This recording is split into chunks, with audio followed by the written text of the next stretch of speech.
Halo, jumpa kembali di tutorial SIPDA, Sistem Pembelajaran Daring Universitas Negeri Medan. Pada tutorial kali ini kita akan belajar bagaimana caranya menggunakan video conference di kelas SIPDA.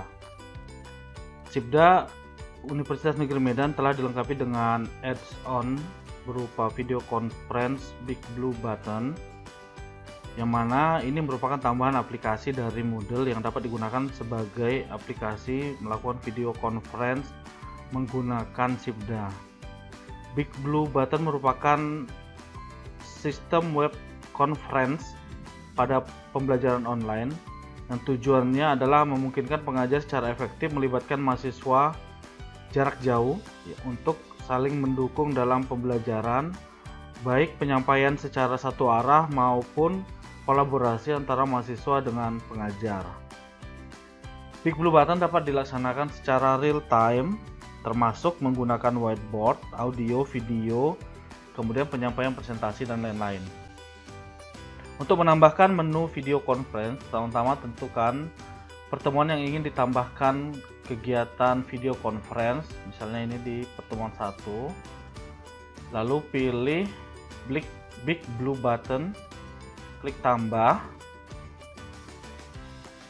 Ya, pada jendela menambahkan Big Blue Button baru, kita bisa pilih beberapa opsi. Pada bagian instant type, kita bisa pilih room activity dengan perekaman, atau hanya room dan activity saja, atau hanya perekaman saja. Misalnya kita pilih room activity only. Kemudian pada virtual classroom name kita bisa buat namanya misalnya video conference pertemuan 1 misalnya. Kemudian pada bagian activity room ini kita bisa kasih salam pembuka, misalnya pengajar belum masuk ke room tapi mahasiswa sudah masuk. Ini default, ini opsional, boleh ditambah boleh tidak. Kemudian untuk partisipan, apakah semua yang terdapat di dalam kelas SIPDA ini, atau kita batasi misalnya, biasanya semua ya. Kemudian semua yang di-enroll sebagai viewer kecuali dosen ya, user, nanti bisa sebagai moderator. Sesinya bisa diatur juga. Kalau mau diatur ini pastikan di checklist dulu kapan dibuka dan kapan ditutup. Untuk tutorial ini saya tidak aktifkan. Kemudian di activity completion kita bisa pilih yang paling bawah seperti pada tutorial-tutorial sebelumnya. Lalu kita klik simpan dan kembali ke kursus. Nah, di sini sudah muncul ya menu video conference. Untuk menggunakannya pertama-tama klik. Ya, lalu kita join session. Ya, butuh waktu untuk video conference ya. Sebagai pengajar nanti ada pilihan yang mikrofon atau kita hanya sebagai pendengar ya. Karena dosen kita pilih yang mikrofon. Kita klik allow. Akan ada pengujian suara masuk. Kita bisa pilih yes kalau memang sudah mendengarkan. Nah, di sini sebelah kiri nanti akan ada user ya, bisa dosen dan mahasiswa. Saya coba memasukkan satu akun mahasiswa ke dalam agar kita bisa melihat bentuk kolaborasinya. Nah, di dalam juga ada menu chat ini yang bisa digunakan untuk chatting ya antar mahasiswa secara real time. Mahasiswa akan masuk hanya sebagai pendengar ya, jadi mikrofonnya tidak diaktifkan. Tergantung, jika memang arahannya mahasiswa nanti harus mengatakan sesuatu ya, harus diaktifkan. Nah, ini mahasiswa sudah masuk ya, mahasiswa biologi saya buat namanya. Kita bisa buat salam misalnya, selamat pagi. Nah, si mahasiswa juga bisa jawab misalnya, selamat pagi Pak misalnya ya.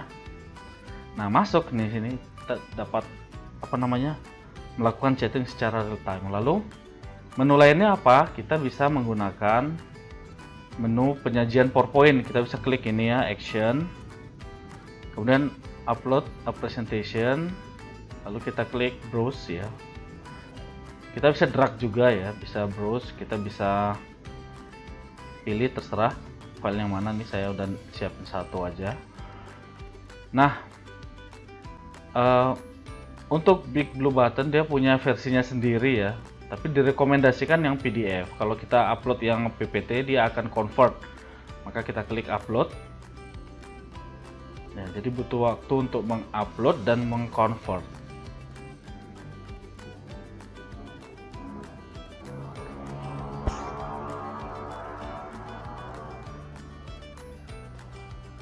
Ini kecepatannya tergantung kecepatan internet masing-masing ya untuk proses upload ini. Tapi jika ingin lebih cepat misalnya, ya udah PPT-nya diubah dulu ke dalam PDF di luar ya, menggunakan aplikasi yang lain. Lalu dimasukkan yang sudah dalam bentuk PDF. Tapi misalnya kalau langsung juga tidak apa-apa, nih sistemnya langsung mengconvert file tersebut ke dalam versi yang dapat dibuka oleh aplikasi Big Blue Button. Nah, ini kita bisa lihat sudah masuk ya, jadi kita bisa presentasi satu arah misalnya menggunakan ini. Nah, saya bisa pakai pen misalnya untuk mengarahkan pembelajaran ya. Next misalnya. Nah, jadi saya menggunakan warna yang berbeda. Kita bisa ganti warna untuk pennya, misalnya biru. Nah, dan lain-lain. Jadi ada menu seperti itu ya. Lalu jika kegiatannya sudah selesai ya, seluruh kegiatan ya, sebelum itu seluruh kegiatan bisa direkam. Jadi kita bisa lihat ulang, apakah kita mau lihat ulang pada saat diskusi ada mahasiswa yang aktif, atau kita ingin mengevaluasi kegiatan video conference ini, kita bisa klik start recording. Atau jika kita ingin mengaktifkan tampilan wajah kita bisa klik ini, jadi share webcam. Jadi seperti kita menggunakan aplikasi Zoom atau Webex, nanti wajah kita bisa tampil di situ. Atau mengaktifkan menu share screen. Jadi share screen ya mungkin sudah tahu ya, seperti pada Zoom atau pada Webex juga bisa. Jadi tampilan ini seluruhnya akan ditampilkan di dalam sini ya, di dalam layar yang dapat dilihat oleh mahasiswa. Nah, jika sudah selesai penggunaan ini, kita bisa klik nih bagian kanan, ada pilihan option, lalu kita klik end meeting ya. Jika memang sebenarnya meetingnya masih berjalan, atau kita bisa klik logout untuk kita yang keluar sendiri ya, dia masih berjalan, jadi mahasiswa lain masih bisa masuk, tapi kita sudah keluar. End meeting jika ingin mengakhiri ini, jadi mahasiswa yang telat misalnya, dia sudah nggak bisa masuk lagi, terserah kita mau pilih yang mana. End meeting jika masih ada waktu ya, kayak waktunya sudah habis di pengaturan schedule juga tidak bisa diakses lagi. Kali ini saya pilih logout ya. Dan disuruh memberi nilai, boleh, tidak wajib ya, tapi ada. Nah, di sini ada catatannya berapa lama sessionnya itu berjalan dan berapa pesertanya. Ini ada satu viewer ya, selain kita sebagai pengajar. Demikian tutorial kali ini, sampai jumpa pada tutorial selanjutnya. Terima kasih.